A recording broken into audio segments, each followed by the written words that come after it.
लगाओ पुष्प बरसाओ मेरे गुरुदेव आए हैं, गुरुदेव आए हैं।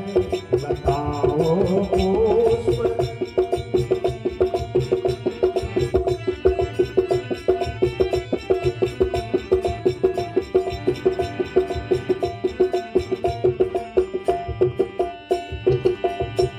सकल जग में पतित पावन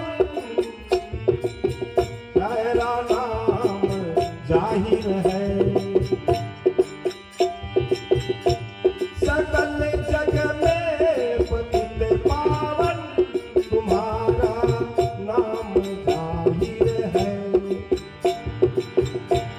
मेरी तरफ एक दृष्टि,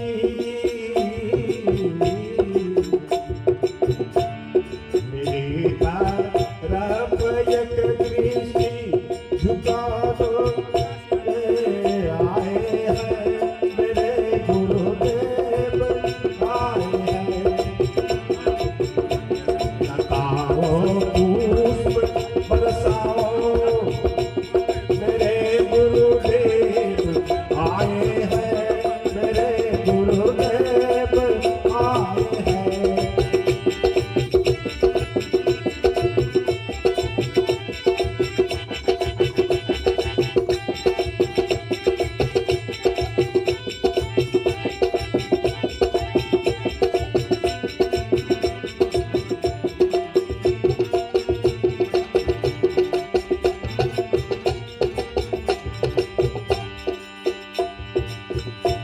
सकल जग में पतित पावन तुम्हारा नाम जाहिर है। सकल जग में पतित पावन तुम्हारा नाम जाहिर है।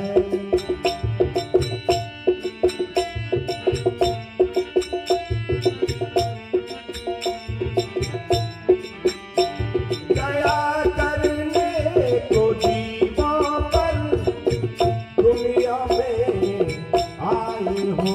दया करने को जीवों पर दुनिया में आए हो।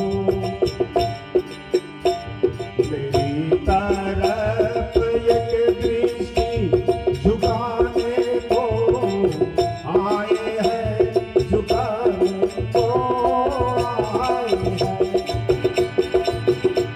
लगाओ पुष्प बरसाओ मेरे गुरुदेव आए हैं, मेरे गुरुदेव आए हैं।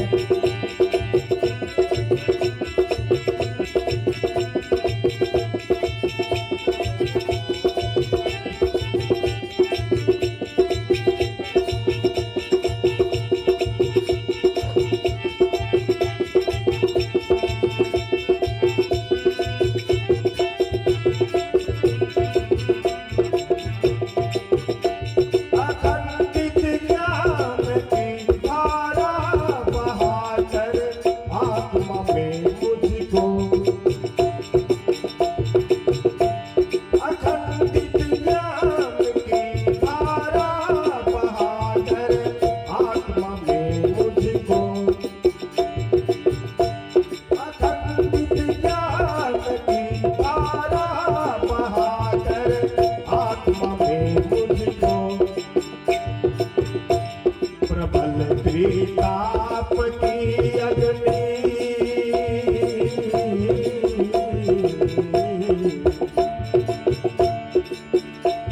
प्रबल त्रिताप की अग्नि बुझाने को आए हैं, बुझाने को आए हैं।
जय।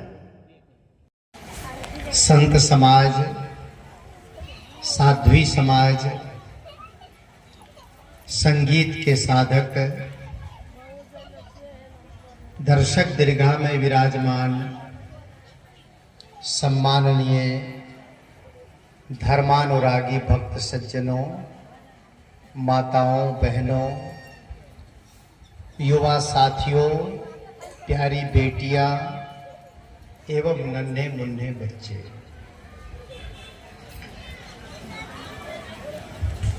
थोड़ा सा शांति आप लोग बनाएं।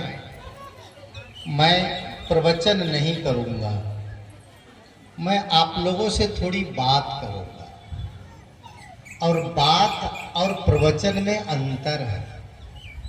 प्रवचन एक तरफ से होता है, आप सुनो चाहे न सुनो, बस मंच से आवाज जाती रहेगी, वह प्रवचन है।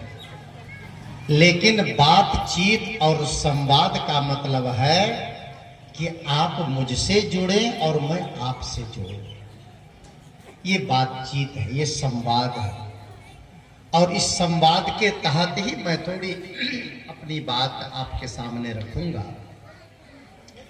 प्रवचन नाम ले सकते हैं, भाषण नाम ले सकते हैं, कोई स्पीच कह सकता है, कोई व्याख्यान कह सकता है, लेकिन इसका एक ही अर्थ है कि आप मानसिक रूप से उन विचारों से जुड़ जाए।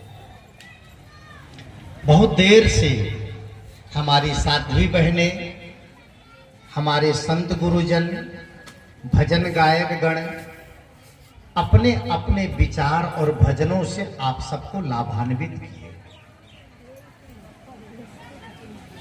मेरे भजन और मेरे प्रवचन आप लोग YouTube पर सुनते होंगे, कुछ लोग जो लोग जानते हैं।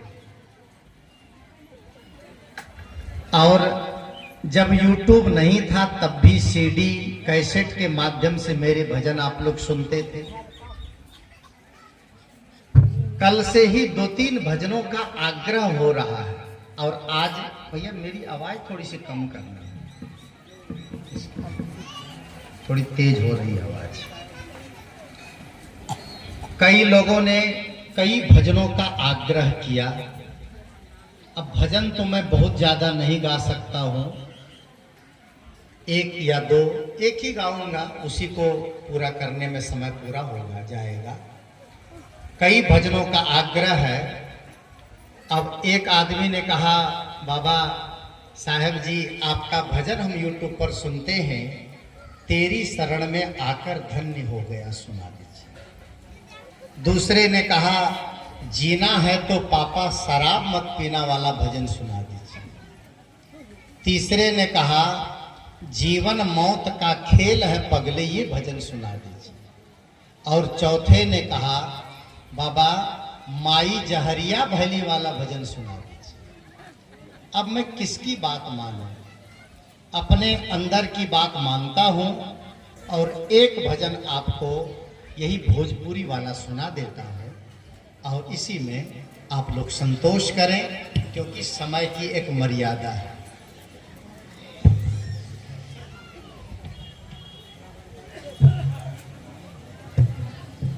Hello hello hello hello.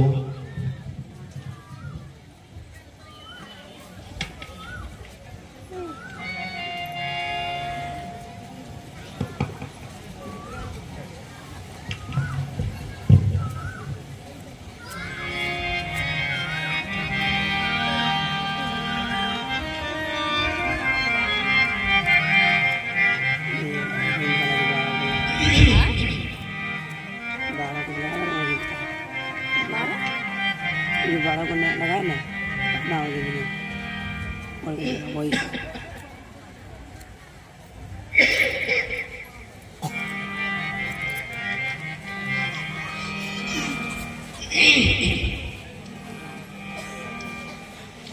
मैं कहा करता था,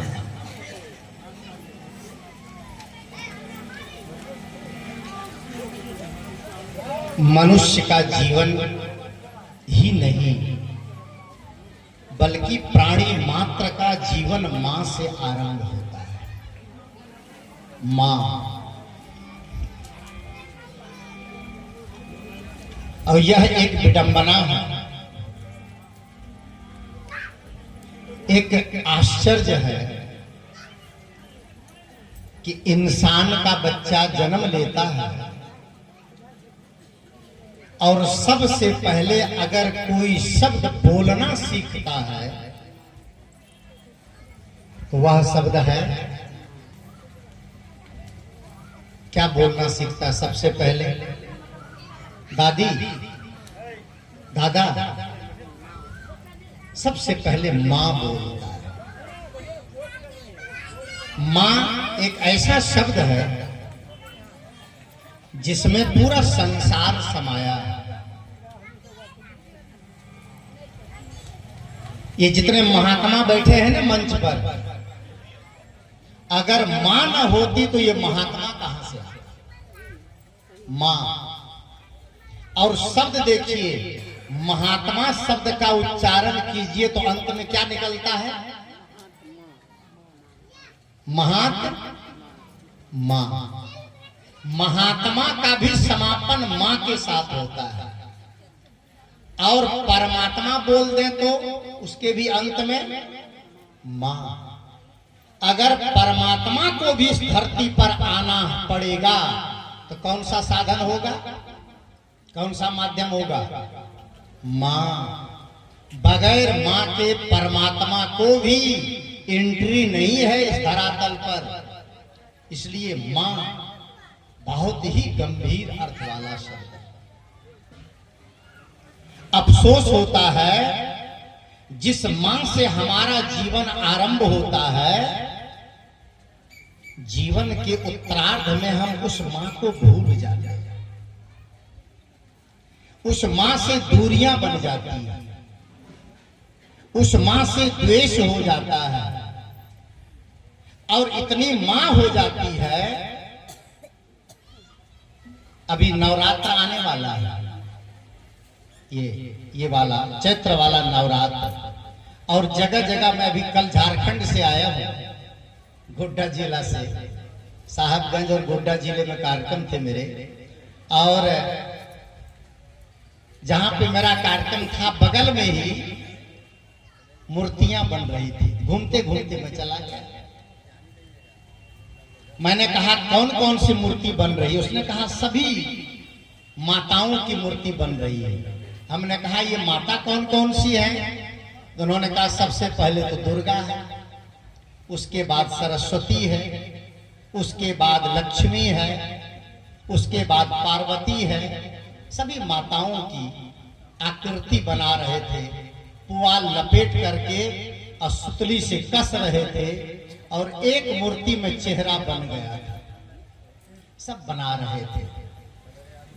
और नवरात्र में सब लोग जाएंगे और कहेंगे कि चलो चलो चलो चलो, माँ की आरती उतारनी है, माँ के दर्शन करने हैं, माँ को प्रसाद चढ़ाना है, माँ की सेवा करनी है, माँ की आराधना करनी है। और ये नवरात्र में भी और शारदीय नवरात्र में आप लोग बात न करें, चुपचाप आकर के बैठ जाए, जिनको बैठना है, कोई बात न करें। आप थोड़ा सा विचार कीजिए। 9 दिन के लिए माँ आती है, 9 दिन के लिए। कौन सी माँ? दुर्गा माँ।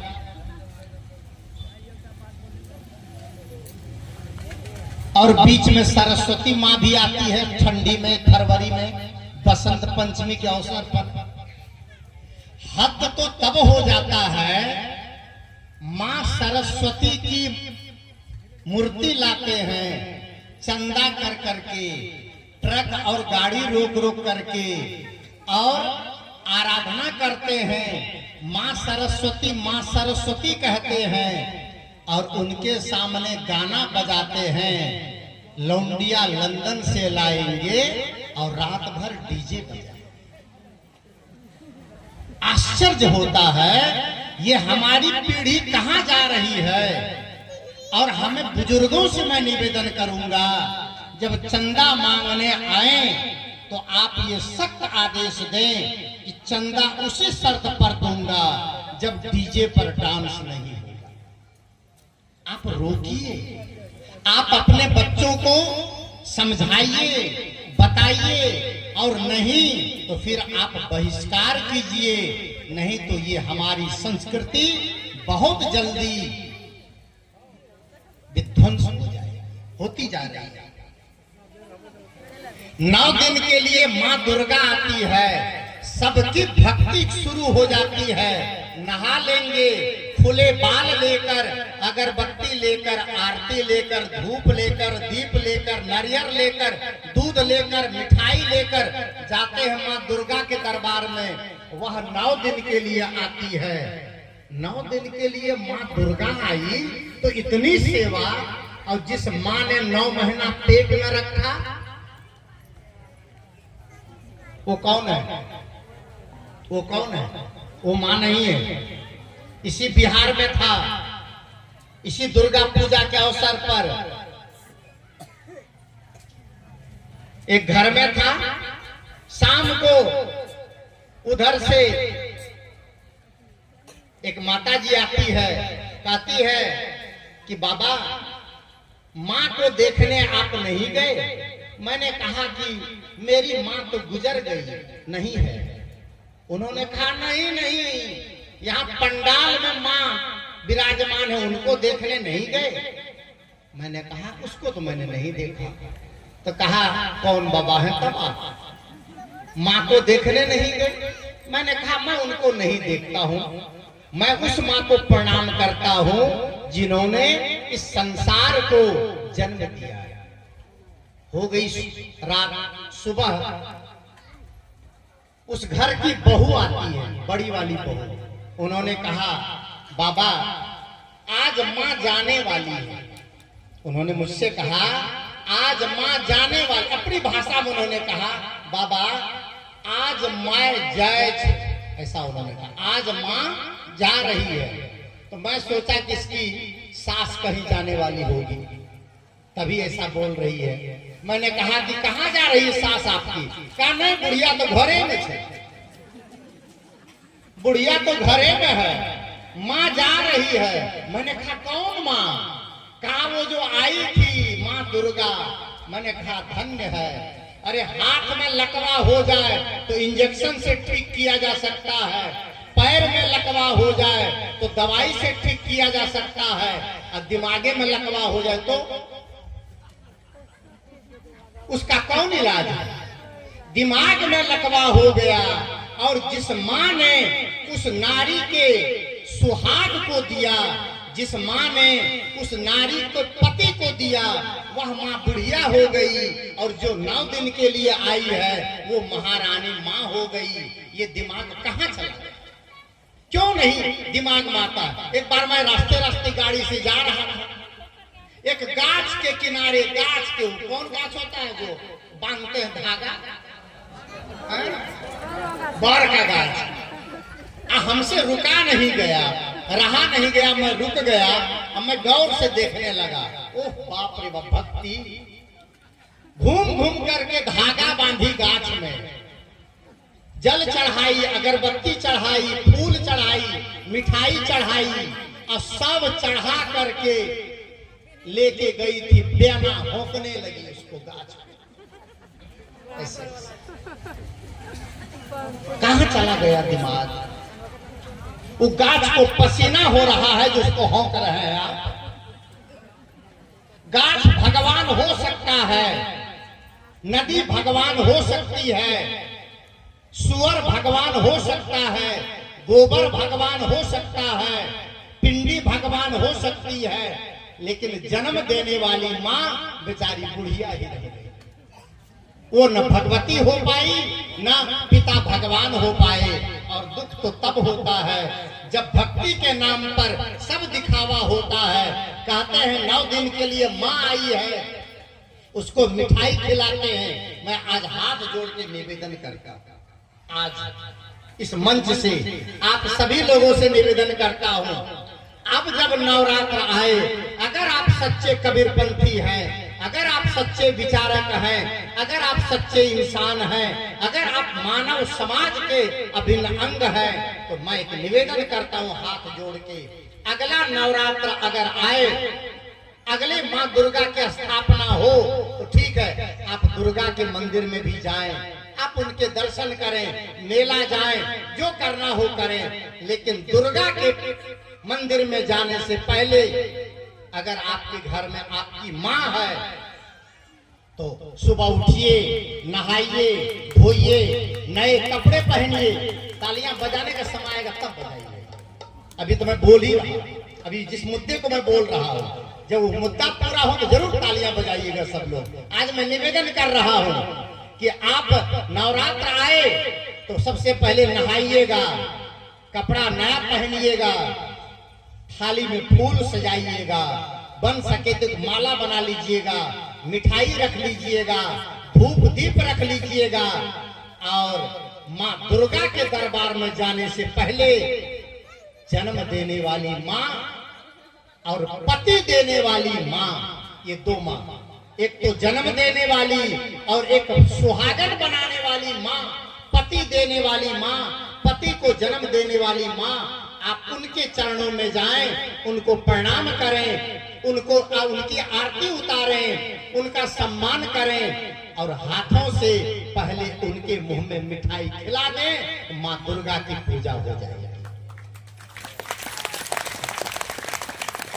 और अगर कोई ऐसा करेगा, अगर उस माँ के सामने आप मिठाई लेके जाएंगे और कहेंगे माँ पहले आप मिठाई खाएंगी तब मैं माँ दुर्गा के दरबार में जाऊंगी, माँ का कलेजा तो भर जाएगा, माँ सीने से लगा लेगी, माँ प्यार करेगी, माँ की आंख भर जाएगी और माँ कहेगी बेटी हम बाद में खाएंगे, पहले तुम खा लो।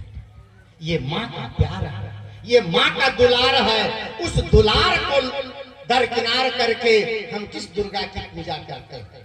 और उन लड़कियों से भी निवेदन करूंगा जिनका विवाह हो गया, जिनकी शादी हो गई और अपनी सास, दो माँ, एक वो माँ जिन्होंने आपको जन्म दिया और एक वो माँ जिन्होंने आपके सुहाग को जन्म दिया।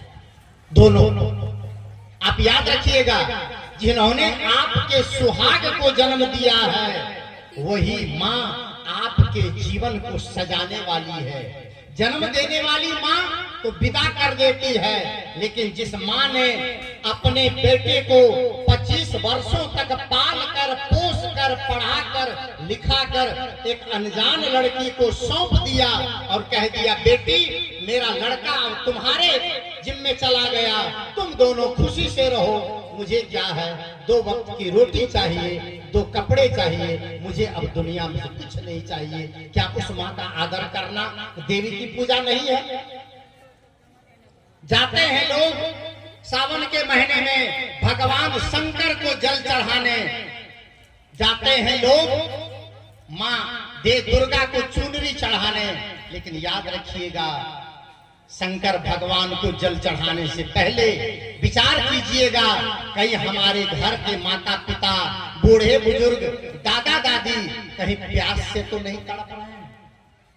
अगर आप अपने घर के प्यासे माता पिता को प्रेम से जल पिला दिया तो मैं गारंटी के साथ कहता हूं भगवान शंकर को वह जल स्वीकार हो जाएगा। लेकिन ये नहीं करते हैं लोग। कभी प्यासे को पानी पिलाया नहीं, बाद अमृत पिलाने से क्या फायदा। कभी गिरते हुए को उठाया नहीं, बाद आंसू बहाने से क्या फायदा। इसलिए मैं भजन गाने जा रहा था, मेरा समय भी धीरे धीरे निकट, बल्कि निकट आ ही गया, समय हो ही गया मेरा। आइए मैं भजन सुनाऊं और समय पूरा हो रहा है।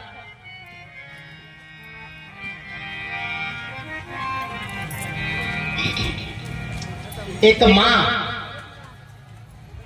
उपेक्षा की शिकार है, दुर्दशा की शिकार है, अपमान की शिकार है, अव्यवस्था की शिकार है। समय से दवा नहीं मिल रही है, कपड़े नहीं मिल रहे हैं। कैसा विचित्र है। माँ दुर्गा को चुनरी ओढ़ाने गाते हैं और घर में माँ फटी साड़ी में बैठी है, कैसे स्वीकार होगी माँ दुर्गा को चुनरी? कभी नहीं लिखा है। माई जहरिया रे भैली,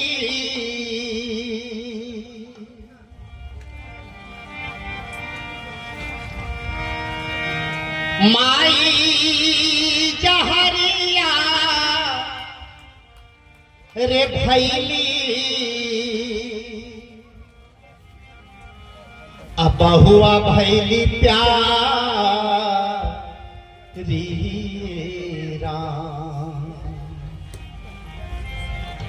प्रायः विवाह के बाद युवक का मन बदल जाता है। मजबूरी तो उसके पास है, पत्नी को छोड़ नहीं सकते हैं, लेकिन पत्नी को ये समझा सकते हैं कि तुम मुझे मां से दूर कर रही है, अगर ये मां न होती तो मैं भी तुझे न मिला होता। अगर ये पति हर पत्नी को समझा ले तो किसी मां को अपमान का शिकार न होना। बोलो क्या वीडियो? माई जहरिया रे भैली, अब बहुआ भैली प्यारी राम। थोड़ा सा नाल की आवाज थोड़ी सी कम करिएगा दोनों तरफ से, और मेरी आवाज में थोड़ा सा रिपीट दीजिएगा, 1 पॉइंट, थोड़ा सा वॉल्यूम 1 पॉइंट बढ़ा दीजिएगा।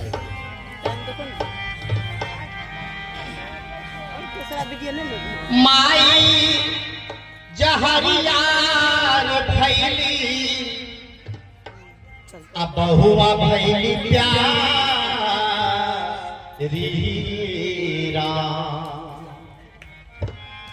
भूल गईला बाप महतारी, बबुआ अलगा भैला। भूल गईला बाप महतारी, बबुआ अलगा भैला। माई जहरिया भैली, माई जहरिया भैली, बहुआ भैली प्यारी, बबुआ अलगा भैला। भूल गईला बाप महतारी, बबुआ अलगा भैला। भूल गईला बाप महतारी, बबुआ अलगा भैला।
बबुआ लेके हमरे हिसवा जुग जुग जिया मोरे बबुआ लाख बरिस वा लाख बरिस वा।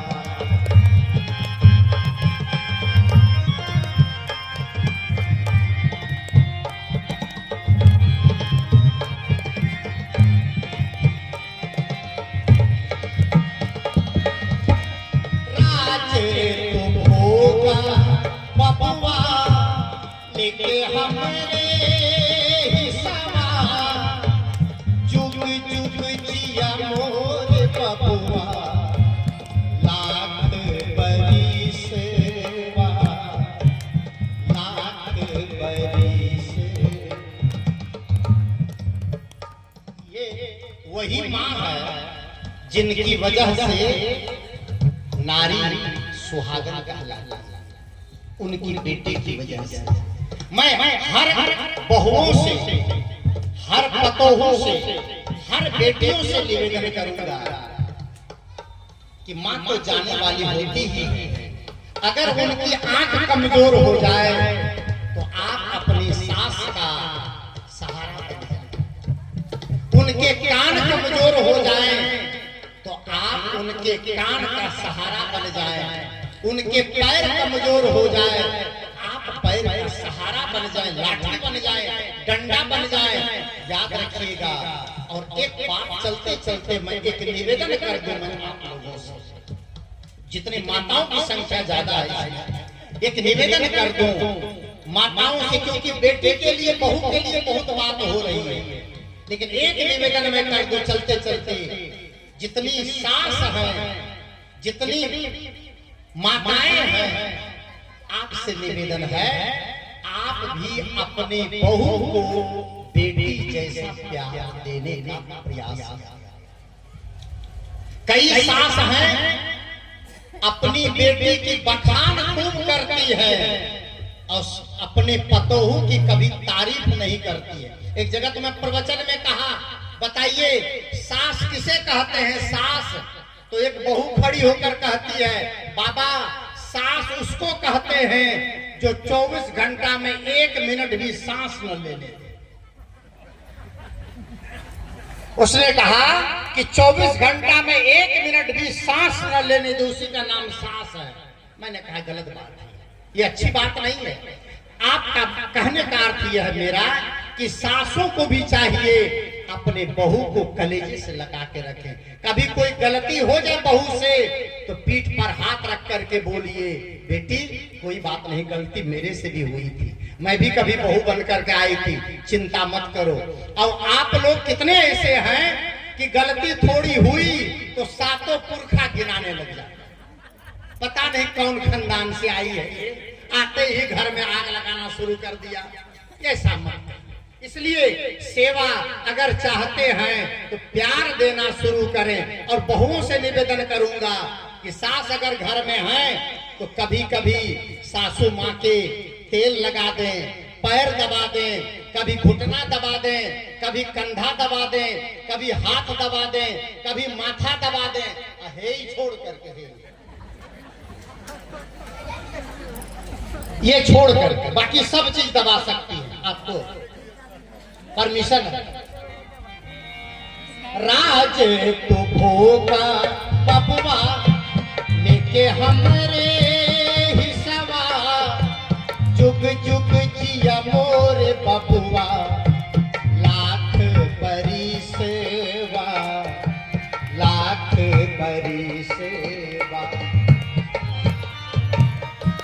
हमरा जाए के खातिर, हमरा जाए के खातिर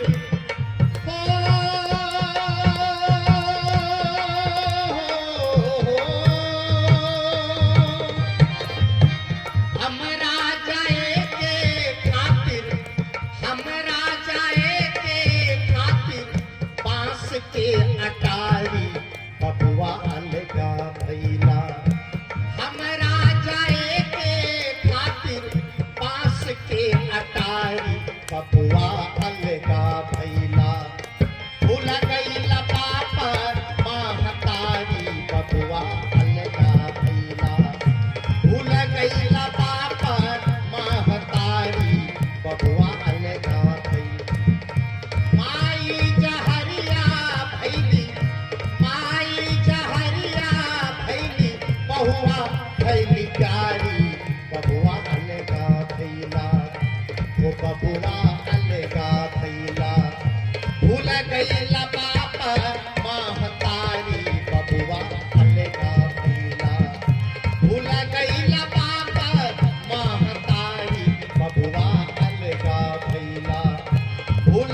न पाप माहतारी बबुआ अलगा भइला।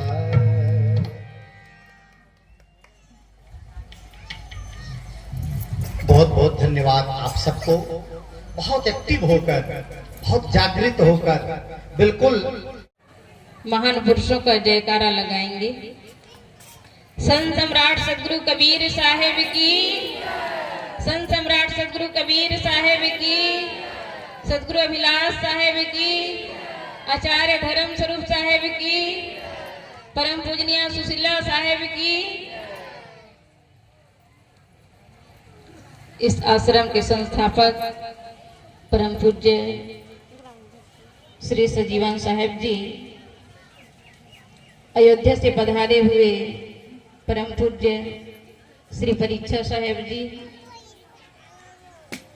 मंच पर विराजमान परम श्रद्धे राजस्थान से पधारे हुए गौरव साहेब जी, इस मंच पर विराजमान सभी संत गुरुजन, सत्संग में आए हुए सभी श्रद्धालु भक्तों एवं भक्ति के स्रोत, ममतामयी करुणामयी मेरी प्यारी माताएं, आप लोगों के समक्ष सदगुरु कबीर साहिब के विचारों को लेकर कुछ देर निवेदन प्रस्तुत है। साहब ने कहा है, जस जीव आप मिले अस कोई, बहुत धर्म सुख हृदय होई। जासु बात राम की कही, प्रीति न काहू सो निर्भय। समय कम है, इन दो ही लाइन पर कुछ विचार। साहब कहते हैं, जस जीव आप मिले अस कोई, जैसा मेरा जीव सिद्धांत है, ऐसे ही जीव सिद्धांत को समझने वाले, जो जीव के ऊपर किसी कल्पना से रहित, किसी प्रकार के देवी देवता न मानने वाले, जो जीव को जीव समझने वाले, ऐसे धर्म से जुड़े हुए लोग मिल जाते हैं तो साहब कहते हैं, बहुत धर्म सुख हृदय होई। हमारे विचारों को समझने वाले आप जैसे लोग मिल जाए तो इसमें धर्म की वृद्धि होती है। साहब कहते हैं, बहुत धर्म सुख हृदय हुई। हृदय में सुख उत्पन्न होता है। सुख क्यों उत्पन्न होता है? हमारे विचारों को कोई समझने वाले हो जाते हैं तो उन विचारों को कहने में आनंद आता है। जैसे कल मैं इस आश्रम में जैसे ही मैं प्रवेश की, उस बीच परम पूज्य श्री परीक्षा साहेब जी सदगुरु कबीर साहब के विचारों पर, उनके जन्म पर और मृत्यु और उनके गुरु पर, इन 3 बिंदुओं पर मैं विचार सुनी। ऐसा लगा कि मैं अपने माता और पिता के गोद में आ गई। इसलिए कहते हैं, दिल से दिल का मिलना। हमारे मन के विचारों को कोई समझने वाले हो जाते हैं तो मानो लगता है कोई अपना है। साहब जी के जब विचार सुनी तो ऐसा लगा मैं अपने माता पिता के गोद में आ गई। हम सुनते हैं लेकिन जीवन में आचरित नहीं कर पाते। साहब कहते हैं, जस जीव आप मिले अस कोई, बहुत धर्म सुख हृदय होई। हृदय में सुख तभी उत्पन्न होगा जब हमारे विचारों को कोई समझ सके। लेकिन विचारों को लोग सुनते हैं लेकिन समझते नहीं हैं। जीव के ऊपर शिव गढ़ते हैं, अब तो कहा जाता है एक लोटा जल सारे समस्याओं का हल। यदि एक लोटा जल से सारी समस्याओं का हल हो जाए तो सारे हॉस्पिटल बंद हो जाना चाहिए,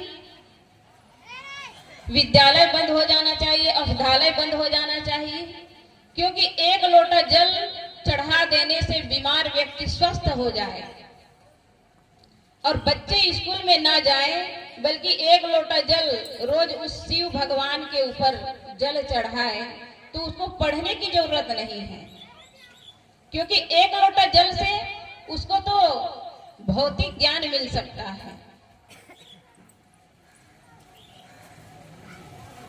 यदि एक लोटा जल हमारे सारे समस्याओं का हल होता तो आज हॉस्पिटल में इतनी भीड़ नहीं होती।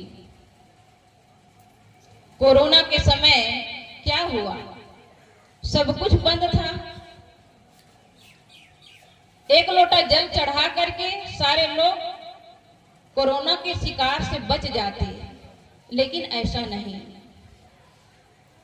हम जीव के ऊपर शिव मानते हैं, काली भवानी देवी मानते हैं। यदि काली भवानी देवी हमारे अंदर दया करती तो इतने जीवों को मरने से बचा लेती। काली के नाम पर इतने जीवों की हत्या हो रही है, जो निरपराध प्राणी की हत्या होती है, जो कोई अपराध नहीं करते। और हम कहते हैं कि यह काली की पुजारी है। काली की पुजारी असली पुजारी है या जीव की पुजारी असली पुजारी है? जीव कहने का मतलब है कि सच्चे सद्गुरु की पूजा करना। जो महान पुरुष अपने जीवन में चरित्र से चरित्रवान बन करके जो जीता है, ऐसे महान पुरुषों की पूजा करना ये जीव की पूजा है।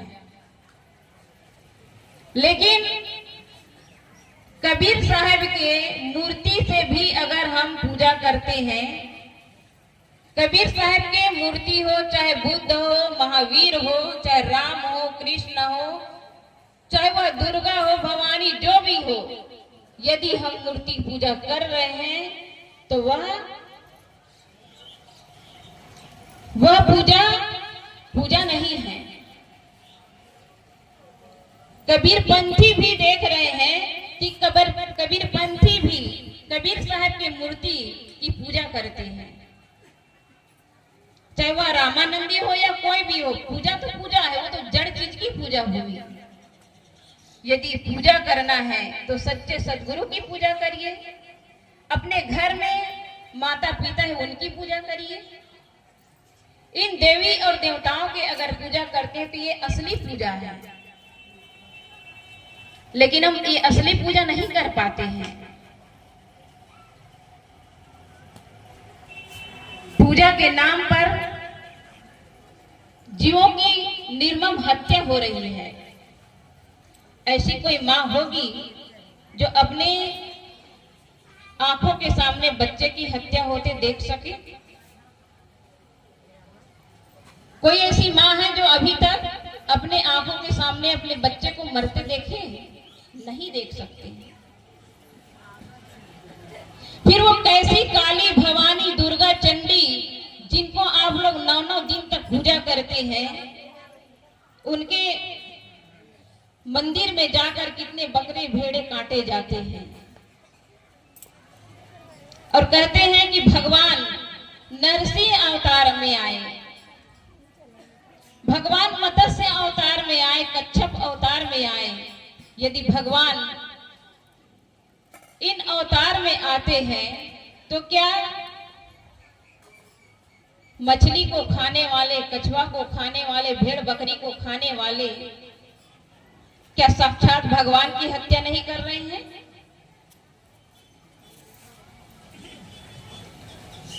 यदि हम कहते हैं कि यह भगवान है, इस रूप में आए हैं, तो उस रूप में आने वाले जीवों की हत्या हो रही है। उसको मार के खा रहे हैं, तो साक्षात आप लोग भगवान की ही बलि दे रहे हैं। तो असली पुजारी कौन है? असली पुजारी है जो जीव की पूजा करे, जो जीव को जीव समझ लेता है, हर प्राणी में वह शिव को देखता है, ईश्वर ब्रह्म परमात्मा को देखता है। वह व्यक्ति कभी भी किसी जीव को मार के नहीं खा सकता है। जो मार के खाने वाला है वह पुजारी नहीं है, वह क्या है? वह है कसाई। देवी और देवता के नाम पर जीवों की हत्या करने वाले ऐसे पुजारी कसाई है। लेकिन जो जीव की पूजा करता है, सभी प्राणियों में उस भगवान को देखता है, वह व्यक्ति कभी किसी जीव को नहीं मार सकता है, और वही है असली पुजारी। जब हम इस बातों को कहते हैं तो कितने लोग हैं जो देवी देवता के मानने वाले हैं, उन लोग को दुख हो सकता है, क्योंकि हमारे मन में ऐसे मान्यताएं गड़ बैठे हैं अनादि काल से, और आज नहीं सदियों से हमारे महान पुरुष इस पर कहते आए हैं कि जीव ही शिव है, वही परमात्मा है। उस परमात्मा तत्व को समझने के लिए कहीं बाहर भटको मत। सबके घट घट में उस ईश्वर ब्रह्म परमात्मा को अगर देखोगे तो कभी भी आप किसी जीव की हत्या नहीं कर सकते हैं।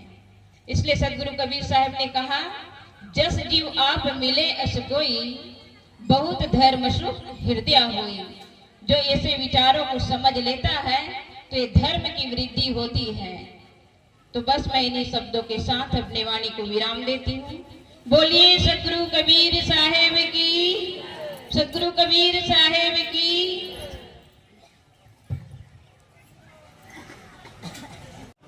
कर्म कितने प्रकार के होते हैं? क्या किए हुए कर्मों से छुटकारा हो सकता है? इन्हीं बिंदुओं पर मैं थोड़ी देर आपके समक्ष निवेदन प्रस्तुत किए जा रहा हूं। मेरी जिंदगी यात्रा में गुजर रही है। मैं निरंतर आप सबके बीच भ्रमणशील रहा करता हूं। कहीं कहीं ऐसे व्यक्ति मिलते हैं और ये कहने का दुस्साहस करते हैं, सब बेकार की बात, धर्म कर्म कुछ नहीं।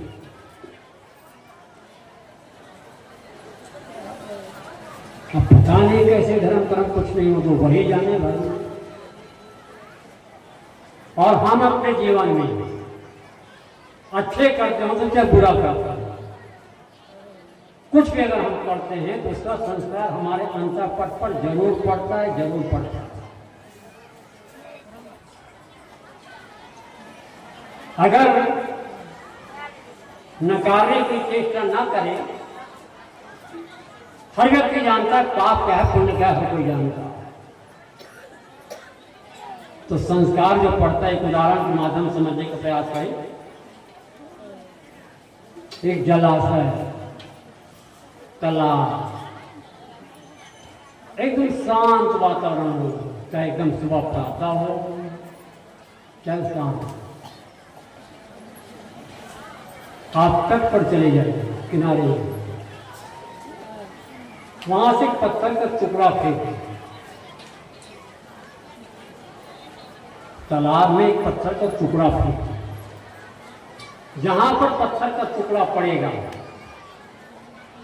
वहां पर मोटी लहरें उठेंगी। जहां पर पत्थर का टुकड़ा पड़ेगा वहां मोटी लहरें उठेंगी और वो किनारा तक जरूर लहरें जाएंगे। शायद देख लीजिए, कभी आप करके देखिए, न विश्वास हो तो करके देखिए। जहां पत्थर का टुकड़ा पड़ेगा वहां पर मोटी लहरें उठेंगी और अंतिम किनारा तक वो लहरें जरूर जाएंगी। ठीक इसी प्रकार आदमी जो काम करता है, अच्छा करता है, बुरा करता है, उनका संस्कार अंतः पटपर चतुष्टय अंतःकरण जिन्हें कहते हैं, वहां जरूर है। जैसे मैं मनमानी शरीर के द्वारा जो कुछ भी इच्छापूर्वक काम किया जाता है उसे हम कर्म कहते हैं। मनमानी शरीर के द्वारा इच्छापूर्वक जो कार्य किए जाते हैं उसे हम कर्म कहते हैं।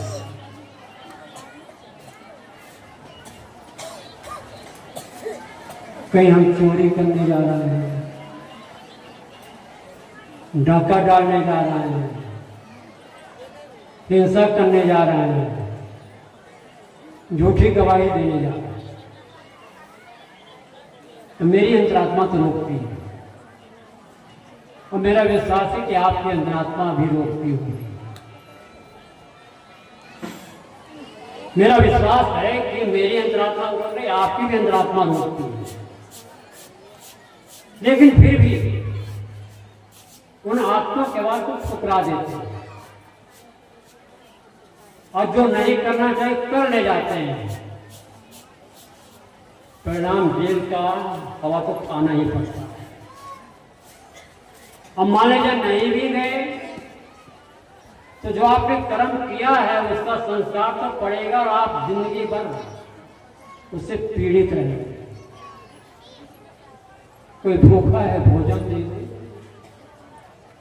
प्यासा है पानी पिला दो, भोले या पति को मार्गदर्शन कर दो, रोग से कोई पीड़ित है चिकित्सा कर दो, कोई रास्ता भूल गया है कोई मार्गदर्शन कर दो।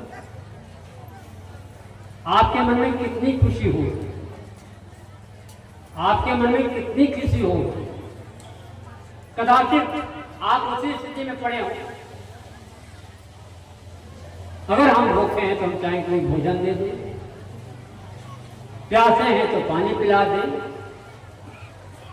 रास्ता भटक गया तो कोई हमको मार्गदर्शन कर दे, रोग से पीड़ित हमको चिकित्सा हम चाहेंगे। और अगर ऐसा कोई करता है तो महान। यही काम आज जिन महापुरुषों की हम गाथा गाते हैं, जिन महापुरुषों के पद चिन्हों पर चलने के लिए हमारा तत्पर रहते हैं, बड़ी कठिनाई से उन्होंने संघर्ष करके उस ऊंचाई पर पहुंचा हुआ, बड़ी कठिनाई से उस ऊंचाई पर पहुंचा हुआ है। जिनकी दृष्टि में सनत सनंदन बुद्ध व्यास महावीर, ईसा मूसा हजरत रसूल राम कृष्ण तुलसी कबीर, जिस दयानंद आने जगत के संत सभी श्रद्धेय रूप, मानवता का यह भव्य रूप, मानवता का यह इन महापुरुषों ने अंतस्थल की आवाज को सुनकर के चलने की चेष्टा की। श्री रामकृष्ण ईसा गौतम महावीर कोई रहा है, तुलसी कबीर वो सूर दयानंद और विवेकानंद कहाँ है। सुख से जियो दुख से जियो लोग मुक्ति आने बंधन डाली है, जीवन नौका समय चल जाते न्याय रुकने वाली। ये सभी महापुरुष हमारे आदर्श चले गए, आज वो नहीं है। मैं अयोध्या से आया हूँ, महाराष्ट्र सिद्धांत की नगरी से। मैं आपके बीच में अयोध्या से आया हूँ। वैसे मैं 12 मार्च बिहार प्रवेश कर चुका हूँ और ये 19-20 तारीख को मैं अयोध्या पहुँच जाऊँगा। फिर मुझे और कई सारे काम है। सुबह के सत्र मैंने कहा था, चाहे राम हो, चाहे कृष्ण हो, चाहे बुद्ध हो, चाहे महावीर हो, चाहे मोहम्मद हो, कोई मोक्षदाता नहीं हो सकती। ये मैंने बताया है। मोक्ष का रास्ता बताने वाले होते हैं और कर्मों का फल भोग बड़ी बड़ी हस्तियों को भोगना पड़ा तो हमारा अपनों से कहते हैं। और ये पद है आपके याद, गुर वशिष्ठ मिल पंडित ज्ञानी सोच के लगन धरी, सीता हरण मरण नसर के विपद में विपद परी कर्म गति सारे नहीं। जो लोग कहते हैं कि कर्म फल भोग कुछ भी नहीं होता है, ऐसा नहीं हो सकता। थोड़ा पुरानी चर्चा को याद करें, रामायण की पंक्तियों पर दृष्टि डाले, वाल्मीकि रामायण सन 1900 सन तो नहीं याद है, लेकिन मेरे ख्याल से 20-25 साल तो हो गए होंगे। उत्तर प्रदेश की धरती में एक हिरणपुरवा गांव है, बाराबंकी जिला में। तो एक साधु ने मुझे बुलाया, मैं चला गया। बड़ी भारी भीड़ थी माँ बहनों की। उन माँ बहनों के बीच में मैंने कुछ विचार देना शुरू किया। बोला, मैं ये प्रश्न उठाया कि जितनी माँ बहनें बैठी हुई है, इन माँ बहनों में कोई कैकेयी नाम की माता है? इन माँ बहनें जितने बैठी हुई, इनमें कोई कैकेयी नाम का माता है? अब एक महिला तो खड़ी हो गई। कहें हाँ साहब है। कहाँ है भाई? कि ये लड़की है।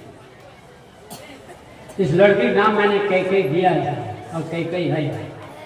फिर कमर में हाथ रख के कहती हो मुझसे, साहब कैकेयी ने क्या बिगाड़ किया है? कैकेयी अगर कहती है कि मेरा लड़का भरत तिलक होना चाहिए और राम को यहाँ से निकालो, 14 वर्ष वनवास में निकालो, तो कैकेयी क्या गलत करती है? वो सही कहती है। मैंने कहा माता जी आप बैठ जाइए, कम से कम आप मेरे विचारों का समर्थन तो किया, आपने बैठ जाइए। फिर मुझे डांट करके कहते कैकेयी ने क्या बिगाड़ किया है? मैंने कहा बैठ तो जाओ, मैं आपकी बात मानता हूँ। मजेदार बात है, महाराज दशरथ की प्यारी पत्नी कैकेयी से शादी करने की दृष्टि से महाराज दशरथ जब गए थे, कैकेयी नरेश का नाम था अश्वपति। कुछ लोगों को मालूम होगा, ना मालूम में याद कर लीजिए। कैकेयी के पिता का नाम था अश्वपति राय। बड़े विद्वान पुरुष थे, बड़े ज्ञानी पुरुष थे।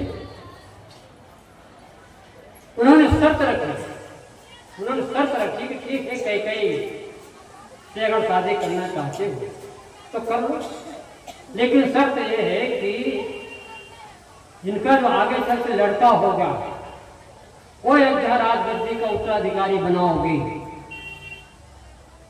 तो कैकेयी से शादी कर लो। इस शर्त को उन्होंने स्वीकार किया था। महाराज दशरथ ने शर्त को स्वीकार किया और कैकेयी आ गई, शादी हो गई। समय से भरत नाम का लड़का हुआ। 4 भाई ना, राम, भरत, उसके बाद लक्ष्मण, शत्रुघ्न, 4 भाई हो। बड़े मजेदार बात यह कि भाइयों में सिर्फ राम है। अब महाराज दशरथ बुढ़ापे में गुजर ही रहे हैं। आप मानो चाहे ना मानो, चारों लड़कों में सबसे ज्यादा प्रेम महाराज दशरथ का राम प्रति ज्यादा था। मोह सा कहना चाहिए, प्रेम तो थे, मोह कहना चाहिए। मोह सकल व्याधि कर मोलाई भी नोट किए रही। महाराज दशरथ का प्रिय पत्नी कैकेयी और प्रिय पुत्र राम, अब दोनों प्राण के घातक, क्षमा करना कठोर हो सकता है। और राम की रात तिलक की तैयारी चल रही है अयोध्या नगरी में। राम की रात तिलक की तैयारी चल रही है। अभी कैकेयी को पता नहीं है, पूरी तैयारी हो रही है और मंथरा छत पर टालते हुए चली गई और कौशल्या रानी के नौकरानी से पूछा, मंथरा ने पूछा कि महारानी कौन सा उत्सव मना रही है? कि राजमहल की सजावट श्रृंगार जो हो रहे हैं क्यों हो रहा है, क्यों सजावट हो रही है? उन्होंने कहा तुम्हें पता नहीं, कल राम का रात तिलक होने जा रहा है, राम उत्तराधिकारी बनाए जाएंगे। जैसे ही मंथरा ने सुना यह समाचार, तो 5 अलग धरती खिसक दौड़े दौड़े कैकेयी पास गई। कहती है कैकेयी महारानी बहुत बड़ा गजब हो गया। क्या गजब हो गया? राम कल उत्तराधिकारी बनाए जा रहे हैं, राम का रात तिलक होने जा रहा है। अब देखिए कैकेयी कहते कितना विनम्र, कितना स्नेह से भरा हुआ है। कैकेयी जब समाचार सुना कि राम का रात इतना खुश हुआ, इतना खुशी हो कि अति उत्तम भाइयों में श्रेष्ठ है, राम सबसे बड़े हैं, हर प्रकार से योग्य है और राम का रात तिलक तो होना ही चाहिए। मंथरा तो एकदम गुस्सा गई, एकदम गुस्सा गई। मंथरा कहती है वाह, ऐसे कहते अभी आपने राम को नहीं समझा ना। जिस दिन इनका राज तिलक हो गया राम का, पता है आपको, भरत यात्र निष्कासित कर दिए जाएंगे या मार डाले जाएंगे। राम बहुत कठोर मूर्ख कहेंगे, ऐसा कभी हो सकता है कि नहीं, यही होगा। फिर भी उन्होंने कह बहुत फटकारा अपने नौकरानी, मंत्र को फटकारा, नहीं नहीं समझती नहीं हुई। भरत के साथ बड़ा अत्याचार हो सकता है, भरत या तो मार डाले जाएंगे, राष्ट्र निष्कासित कर दिए जाएंगे। बहुत कहा और कहते कहते महारानी कह दिल दिमाग में असर तो पड़ ही गया। अब महारानी कहते अब क्या करूं क्या करूं, अभी काम बिगड़ा नहीं, घबराओ मत। महाराज जी के साथ जब युद्ध में गए थे आप, 1500 की लड़ाई जब गई थी, तो आपके ही विशेष सहयोग से ही महाराज जी विजयी हुए। और उस समय महाराज जी ने तुमसे आपसे कहा था कि कई अगर आप तुम ना होते तो मैं हार गया होता, तुमसे मैं बहुत खुश हूं, समय से तुम मुझे 2 वर मांग गया। कई तो भूल गए, लेकिन मंथरा ने उनको याद दिलाया। कई भूल गई थी, लेकिन मंथरा ने याद दिलाया। अब यहाँ तो कई से उन्होंने कहा जाओ तुम को बॉल में बैठो, सोने चांदी आभूषण जो सजे से निकाल के फेंक, फटी मणि ने साड़ी पहन, जा को बॉल में खा बैठो। और अंतिम में तुम्हें बताने आएंगे जरूर महाराज जी, महाराज जी आपको बताने आएंगे जरूर। जब बताने आएंगे तो अपने दरबार कुछ मिलोगे नहीं, फिर कोप भवन जाएंगे। कोप भवन आप जब देखेंगे कि तुम्हारा रोग, तुम्हारा आकर्षण, तुम्हारा लाड कहाँ चला गया, क्या बात होगी, बस उसी समय अपनी बात मेरे साथ सच बोल गए। उस दिन को मुझसे शादी करने की प्लान जब गए मेरे पिताजी के पास, और मेरे पिता ने शर्त रखी, शर्त को स्वीकार किया था, उसके अनुसार गद्दी के अधिकारी को बर्फ न पीना। आपने 2 वर देने का आश्वासन दिया था, कई कह रही है महाराज, आपने 2 वर देने का आश्वासन दिया था, वो वर 2। इस गद्दी के अधिकारी है भरत, राम को निकालो यहाँ से 14 वर्ष का वनवास निकालो। अब 14 वर्ष की वनवास, महाराज कहते हैं अरे कोई दूसरा वर मांग लो। राम का वनवास तुम चाहते, राम जहां गए तो मेरे प्राण पकड़ रुक गए, तुम मर जाए पर इससे कोई मसला नहीं। परिणाम क्या हुआ, बेहोश पड़ गए। कई किन बातों को सुन करके बेहोश हो गए। और थोड़ी देर के पश्चात मंत्री महोदय आकर के बताते हैं, मंत्री महोदय महाराज जी राजभवन की पूरी तैयारी हो चुकी है, और चलिए राम को राज्य कीजिए। वो तो इनकी वाणी से मूर्छित हो चुके थे, परेशान हो गए। उन्होंने कहा जाओ तुम राम को बुलाओ, राम को बुलाओ। मंत्री गए बुलाने, राम चले आए। पिता के एकदम बेहोश पड़े हुए, इसको देख करके एकदम बहुत दुखित हो गए। कहने माँ क्या बात, माँ कई से राम कह रहे कि माँ क्या बात, तुम्हारे राजतिलक की तैयारी थी, करते करते करते करते नींद आ गई। कुछ ऐसी बातें कहना तो चाहते लेकिन नहीं कह पा रहा। अब देखिए कितनी अच्छी बात है, कई माता कह रही है कि कुछ बातें कहना तो चाहते लेकिन कह नहीं पा रहे, तो क्या बात, कहना आप कह दीजिए। नहीं पिताजी करें, आप कह दीजिए। तो कई माता है किस गद्दी के अधिकारी तो भरत होंगे, भरत, और तुम्हारे लिए 14 वर्ष का वनवास है, चले जाए। राम की शालीनता और राम की इन बातों को सर नाम कुछ में तुरंत तैयार कर, माता जी मैं जा रहा हूं। नहीं मैं नहीं जाऊंगी, मुझे राजगद्दी नहीं कहोगे। वाल्मीकि रामायण पढ़िए, आपको पता चल जाएगा। कुछ गुरुदेव श्रीराज साहब जी की रचना तो खैर वाल्मीकि रामायण की है, जात रामायण और रामचरितमानस। रामायण साहब यहाँ स्टार्ट पर होगा, थोड़ा देख लीजिए रामायण वाल्मीकि रामायण अध्यात्म और रामचरितमानस का तुलनात्मक अध्ययन किया गया, उस पुस्तक का पढ़िए। परिणाम क्या हुआ? जैसे ही कई का आदेश वत्सन तैयार हो, मैं जा रहा हूँ 14 वर्ष का वनवास। 14 वर्ष का वनवास का आदेश हुआ तो सबसे पहले अपनी माँ की पास, उनकी माँ कौन? कौशल्या। कौशल्या पर जब वो गए तो माता कौशल्या पूजा करने जा रही थी। बहुत ध्यान से सुनिए इन बातों। माता कौशल्या पूजा करने जा रही थी। कहीं माँ कहाँ जा रही है? कहीं पूजा करने जा रही हूँ। कहीं किसने पूजा? कहीं तुम्हारा अयोध्या नगरी का राज तिलक तुम्हारा कार्यक्रम बढ़िया संपन्न हो जाए, मैं आशीर्वाद देने जा रही हूँ। कहीं मुझे राजकाज तो मिल गया माता जी। कौन सा राज? जंगल का राज मिल गया, मैं जा रहा हूँ जंगल। किसने तुम्हें आदेश दिया? माँ कैकेयी ने आदेश दिया, पिताश्री ने क्या दिया?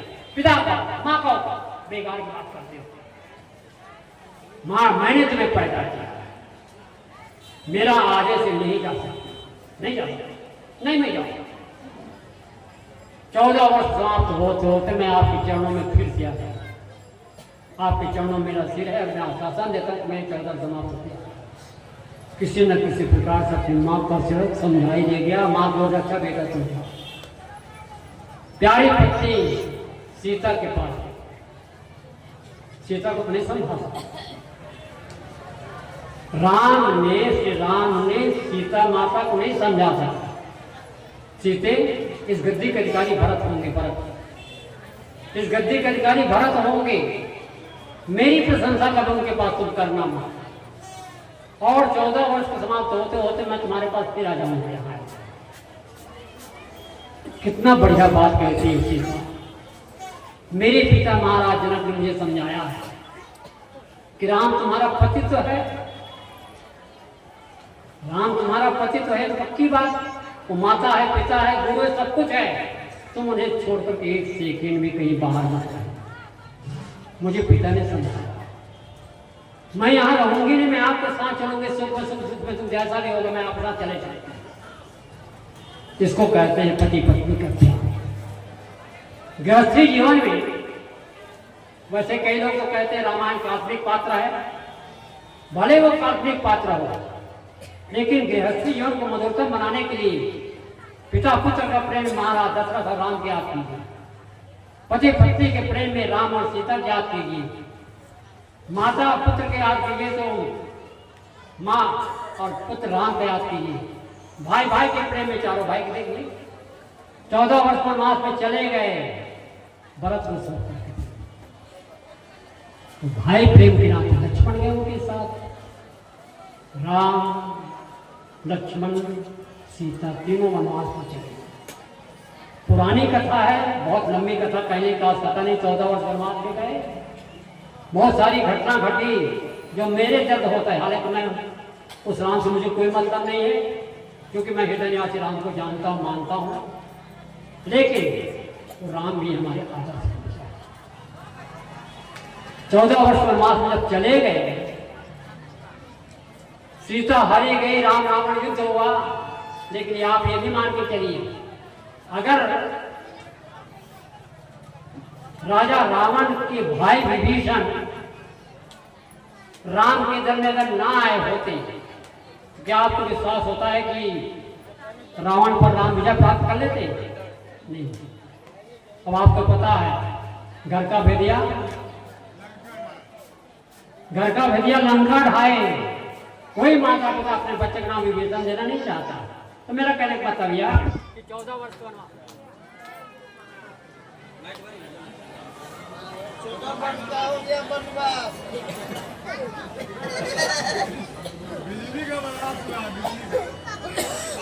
उसका मिल गया आपको।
तो 14 वर्ष वनवास में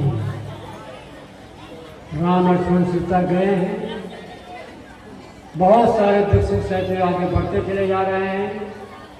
रामायण का मुख्य प्रसंग, सीता हारी गई, राम रावण युद्ध हुआ, और राम रावण जब युद्ध हुआ, राम विजयी हुए, रावण मारे गए, सारे पोल पट्टी विभीषण द्वारा मिले तब मारे गए जाने नहीं, लेकिन मारे आए। 14 वर्ष वनवास करके आ गए, राम लक्ष्मण सीता सब चले आए, अयोध्या नगरी पहुंच गए। अयोध्या नगरी जब पहुंच गए, देखिए मजेदार बात, श्री राम ने कहा मंत्री जी थोड़ा अयोध्या नगरी में पता लगा करके आओ कि लोगों की धारणा मेरे प्रति कैसी है। बहुत ध्यान से सुनिए। श्री राम ने मंत्री महोदय से कहा कि तुम अयोध्या नगरी में पता लगा करके आओ कि मेरे राजकाज से, मेरे संरक्षण में सब राजकाज देख रहा हूं, तो संतुष्ट है लोग, थोड़ा पता लगा के आओ। तो मंत्री महोदय ने जाकर पता लगाया। बड़ी भूरी भूरी प्रशंसा तो हो ही रही थी, लेकिन साथ ही साथ जो भी ताना मानने वाले मिल गए, अरे मेरे वो राम, कितने दिन तक लंका में रावण पागल को फिर से अपना। ये बात जब राम ने सुना, श्री राम ने जब सुना तो एकदम काफी विवल हो गए, दुखी हो गए। को बुलाया, लक्ष्मण को बुलाया, भरत को बुलाए, शत्रुघ्न को बुलाए, और लक्ष्मण को सख्त आदेश दिया, लक्ष्मण रथ तैयार करो और सीता को जाओ जंगल छोड़ जाओ। ये प्रसंग बड़ा द्रावक है। लक्ष्मण को आदेश दिया श्री राम ने कि सीते के जाओ जंगल तुम छोड़ आओ। रथ तैयार किया गया, सीता बैठ गई, अब जंगल छोड़ने चले गए। जब जंगल छोड़ने गए और ज्यों ही रथ से सीता उतर रही है, लक्ष्मण की आंखों से धर धर आंसू बह रहे थे। सीता माता ने देख लिया, क्या बात, तुम इतने दुखी क्यों, इतने रो क्यों रहे हो, इतने पीड़ित क्यों, इतने दुखी क्यों हो। तब लक्ष्मण ने कहा कि मां, आपको श्री राम ने त्याग दिया है, आपको छोड़ने में आया। ये दृश्य इतना द्रावक हो जाता है, कभी कभी मुझे बड़ी पीड़ा होती कि एक जो गर्भवती महिला हो, उनको जंगल छोड़ करके चले आए। अरे वो राजा तो थे ही, धोबी को मार देते या धोबी को वहां से निकाल देते, लेकिन अब सीता को निकाल देना बहुत, जब ये कहते हैं ना महाराज राम की जय, मर्यादा पुरुषोत्तम राम की जय, बड़ा दर्द होता है। तो मेरा कहने भले ही काल्पनिक कथा हो, लेकिन मैं समझता हूं कि व्यवहार की सूरी इन सारी बातों पात्रों समझना चाहिए। तो गुरु वशिष्ठ मिल पंडित ज्ञानी सोच के लगन धरी, सीता हरण मरण दशरथ के विपद में विपद परी, कर्म गति टारे नहीं, कर्मों का फल सबको भोगना पड़ता है। अगर हमने चोरी किए, डाका डाला, हत्या के बहुत सारे कुकर्म किए हैं, तो निश्चित हमको कर्म खोल भोगना पड़ेगा। इसलिए जिस व्यक्ति ने, जिन महापुरुष ने हृदय की चेतना का आवाज को सुनकर चलने का प्रयास किया है, वो दुनिया का महानतम व्यक्ति तो बन गया है। महानतम व्यक्ति आज मुझे सुकरात की याद आ रहा था। सुकरात एक अद्भुत यूनान का दार्शनिक सुकरात नाम आपने सुना होगा। एक अद्भुत पुरुष थे, अद्भुतों में अद्भुत पुरुष थे। दार्शनिक जगत में सिकंदर का नाम आपने सुना होगा। इकट्ठे कर जहां के जर कई मुल्कों के मालिक थे, सिकंदर जब चला दुनिया दोनों हाथ खाली थे। पूज्य गुरुदेव जी मंचासीन हो रहे हैं, हम सभी खड़े होकर स्वागत करें। बोलिए सदगुरुदेव की, सदगुरुदेव की, सदगुरुदेव की, बोलिए सदगुरुदेव की जय। सभी लोग बैठ जाएं।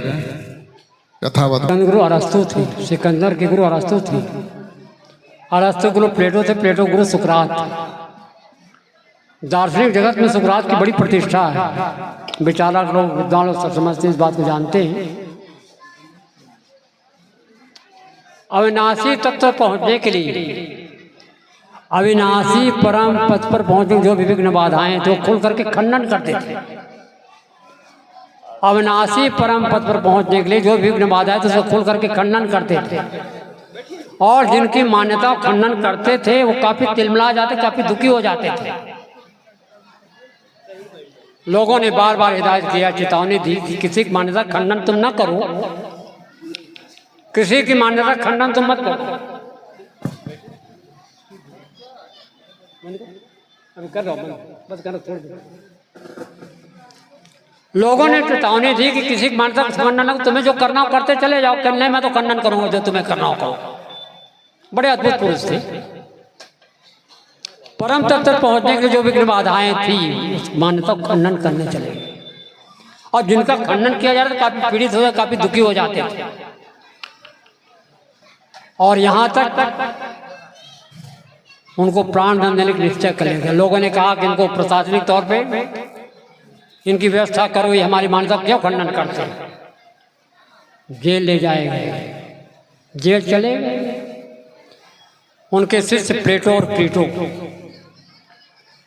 प्लेटो महोदय, प्लेटो ने जा करके के प्राण मुझे बहुत प्यारे हैं, मेरी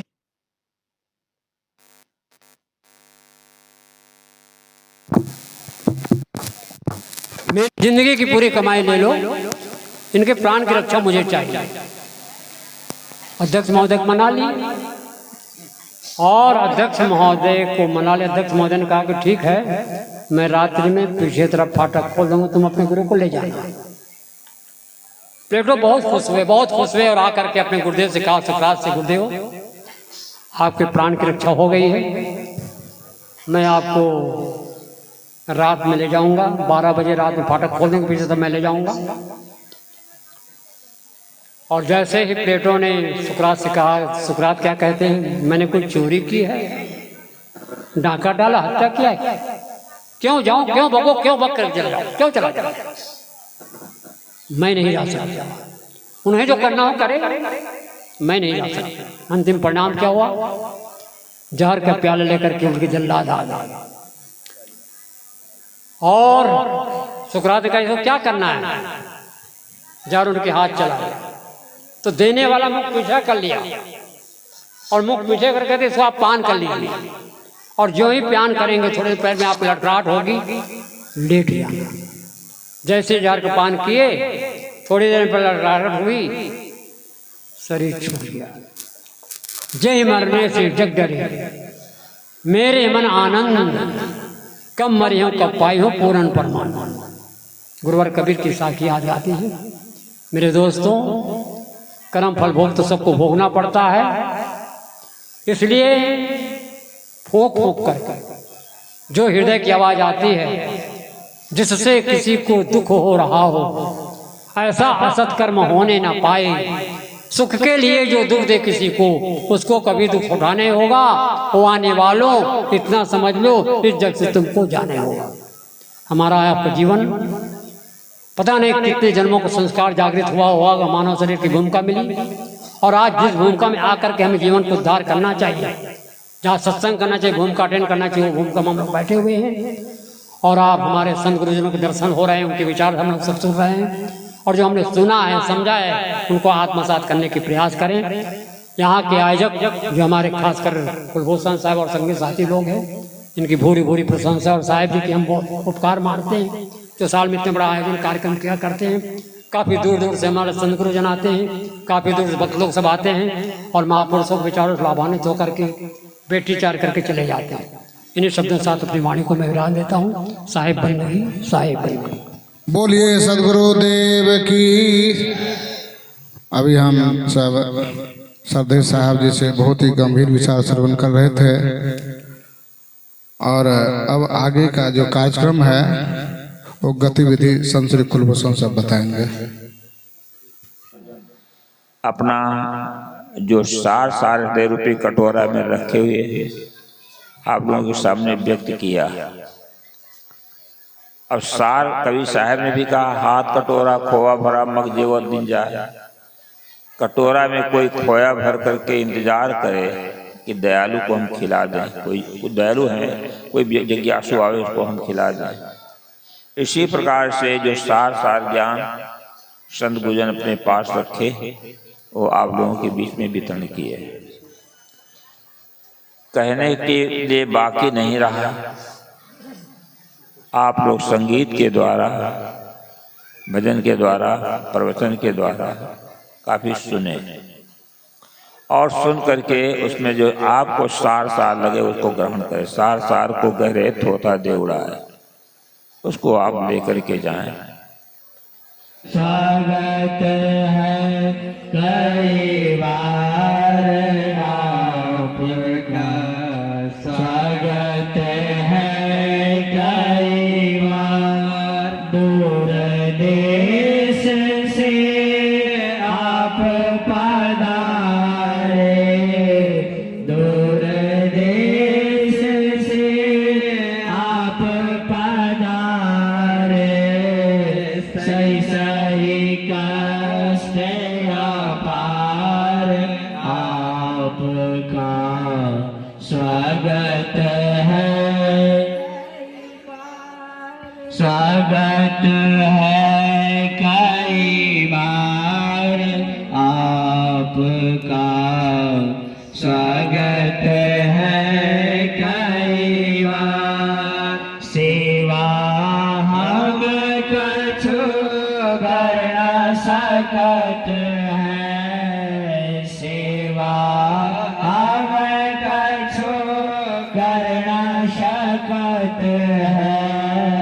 जीत है कई बार आपका, स्वागत है कई बार, स्वागत है कई बार आपका, स्वागत है कई बार। हृदय बिछा है शरण जमाए, हृदय बिछा है शरण जमाए। रही करत पुकार आपका, स्वागत है कई बार, स्वागत है कई बार। सबको अति आनंद भयो, हम सबको आयो दर्श तुम्हारे आपका, स्वागत है कई बार, स्वागत है कई बार आप। अभी आप लोग थोड़ा रुक जाइएगा, आरती के बाद आप लोग कई बार। आरती की थाली जल गई, आप लोग रुक जाइए। देव गुरु हमको पारख दृष्टि दे, गुरु हमको। सब लोग हाथ जोड़कर खड़े हो जाइए। अब आरती जल चुकी है। आरती हो गुरु, आरती हो, आरती गरीब निवाज साहिब, आरती हो, आरती दीन दयाल साहिब, ज्ञान यादा। दूर से आरती कीजिएगा, नीचे से बाबा जी नीचे से आरती कीजिए। ज्ञान आधार विवेक के बाते, सुरते जाते जहाँ साहिब। आप लोग भी आगे आ जाइए, धीरे हो साहिब। सुरते जाते जहाँ साहिब। गुरु के भजन ये सजनी करो गुरु के भजनिया ये सजनी